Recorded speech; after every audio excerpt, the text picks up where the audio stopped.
नमस्कार, मी शशिकला देसाई आणि ही आहे माझी मम्मी शालन शिंदे.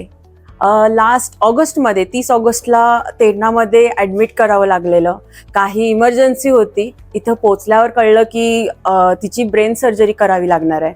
तर न्यूरोसर्जन ॲज समीर काळे सर आम्हाला इथे या स्टाफने ओळख करून दिली. तर त्यांच्याशी कन्सल्ट करून तिची लास्ट एक सर्जरी झाली. अगेन ही सेकंड सर्जरी होती आत्ताची क्रेनोप्लास्टी म्हणून.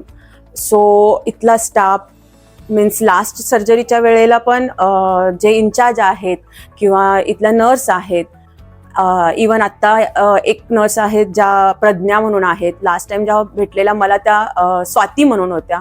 खूप छान मदत केली. स्पेशली माझ्या मम्मीची काळजी घेतली. वेळच्या वेळी येऊन तिला औषधं देणे, काळजी घेणं हा जो प्रकार आहे हे तेरणा हॉस्पिटलमध्ये खूप छान घेण्यात आलेला आहे. सो आज तिचा डिस्चार्ज आहे. थँक्यू.